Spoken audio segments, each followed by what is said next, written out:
südamlikud tervitused, armsad valgusolendid ja tere tulemast Valguse kanalile. Mina olen Kaia-Liisa Reinu ja meie kõigi suureks rõõmuks on meiega Toomas või siis kes täna ei ole Kaia-Liisa Reinut. meil on liberaalne Eesti. ole, kes sa tahad. Tunne, kes sa oled. No näed, kuid mitte sellest ei tahtnud me täna rääkida. meil on muid teemasid ka. Neid võib Delfist lugeda seal. Aga siis täna ma tahtsin rääkida sellest, et me oleme oma astraalsel rännakul viiendasse dimensiooni jõudnud tagasi mülkasse. See on mingisugune vaheetapp, ma ei tea, mismoodi see välja näeb. Nii-öelda, noh, kuidas öelda, ja miks see üldse niimoodi on, aga kahjuks see niimoodi on. Ja ähm, see selgus ühel kohtumisel, ka sihuke vaimne kohtumine oli ja siis selgus, et see tõesti niimoodi on. Ja mõtlesin ise, et natuke raske uskuda, aga ei ole väga palju põhjust ka kahelda. Ja mõni aeg hiljem, kui ma vaatasin ühte inimest, ta ütles, et tal on valus. ma vaatan, ma ei näe midagi ja ma ei näinud nii kaua midagi, kuni ma võtsin kasutusele uuesti madalad sagedused. ma olen nendest loobunud juba no ikka päris mitu aastat, sest me lähme kogu aeg ju kõrgemale, kogu aeg läheme kõrgemale. nüüd tuleb välja, et ma pean hakkama kasutama neid samu madalaid sagedusi, aga nii on jah. Ja mida see meile tähendab? Pikas perspektiivis ma usun, et me oleme sellest mülkast välja, eks ju. aga praegusel hetkel tähendab see seda, et meie nii-öelda süsteemi energia, mis meid kogu aeg tagasi tõmbab, tekitab meis tihtipeale palju nostalgiat. ma ei ole tähele pannud, telekat ma ei vaata, aga ma ei ole tähele pannud, mis filme seal näidatakse või midagi iganes. aga paljudes inimestes ma olen nagu jutu sees kuulnud, et noh, vot niisugused nagu nostalgilised noodid on sees. see on kusjuures puhas süsteemi energia. ja kusjuures minul on samamoodi, et nagu kurbus, et see on nostalgia segatud mingi kurbusega ja Mhm. sihukese energiaga. jah, just nii see on jah. ja, ja sellega, noh, ma ei arva, et see oleks mingisugune kohutav mingi viga või mingisugune möödalaskmine, aga noh, tuleb lihtsalt tähelepanu pöörata, kuhu see välja jõuab, eks ju. et et me ikkagi elame oma elu edasi, mitte ei jäägi sinna nostalgiasse nii-öelda nugrutsema või meenutama, kui tore ikka oli ja nii edasi. ja ma võin teile öelda näiteks, et need jutud, kus mehed räägivad, kuidas nad sõjaväes olid ja kuidas seal nalja sai ja kuidas seal nii tore oli ja siis need jutud tulevad sealt maalt, et siiamaani oled selle sõnniku sees, eks ju. ja siis see ülejäänud osa, vot see on see naljakas, eks ju. et aga muidugi, halb läheb meelest ära ja igasugused lollused jäävad meelde ja eks ta nii on.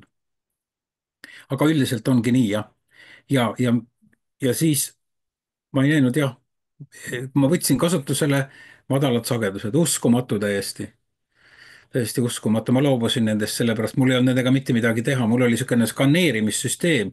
ootan siis, millal need madalad sagedused lõpuks sealt läbi skaneeruvad ja siis ma saan hakata vaatama ja lõpuks ma nagu lükkasin need siis minema ja tulid asemele kõrgemad.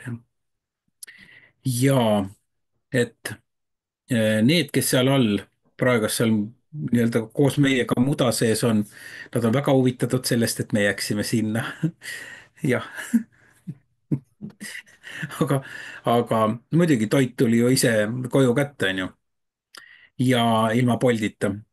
ja need, kes on seal ülevalpool, nemad vaatavad niimoodi, et see tuli välja, jah, okei okay., aga see ei tulnud, no okei okay. et meil on nagu mingi, ma ei tea, mingi test või mingisugune võib-olla tõesti kellelgi on natuke rohkem informatsiooni selle kohta, miks see olukord on tekkinud. et ma lihtsalt tõstsin teema ülesse, kuna see on nagu ebaharilik praeguse olukorra suhtes, kus me oleme tõusnud juba sisuliselt sageduses, tavasagedus, kus mitte midagi ei tee, on juba 24 meetri peal, mis tähendab 5 aasta jooksul päris suurt tõusu põlve kõrguselt, on ju. ja siis 25 meetri peal on ju armastus ja kaastunne kõikides tabelites. aga millegipärast on see armastus ja kaastunne nagu lõplik. tegelikult ju kõik läheb sealt edasi, eks ju. see on nagu Maiade kalender, vaata. 12. aastal pidi maailma lõpp tulema, aga lihtsalt see oli üks etapp. et see armastus ja kaastunne samamoodi on lihtsalt üks punkt ja sealt me läheme edasi kõrgematesse sagedustesse edasi, kaasa arvatud 5. dimensioon. et selline tähelepanek teile kõigile ja siis jah, võib-olla tõesti kellelgi on mingit põnevat informatsiooni, et ta võib ju jagada, miks see nii on või millal see lõpeb või ma ei tea.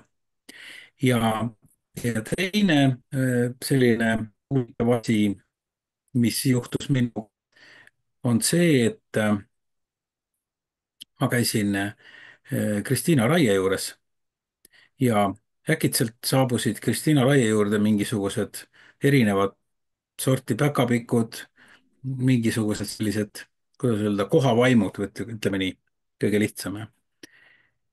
kõik sebivad edasi-tagasi, Kristiina ei saa aru, mis toimub, osa on selja taga ja nii edasi. ja siis ta üsna karmilt niimoodi, et nii, nüüd lähete sinna, istute, olete seal kõik ja räägite ükshaaval nagu lastega. Nonii, ja siis ma ei tea, kas kõige julgem või siis nad leppisid kokku, kes räägib seal.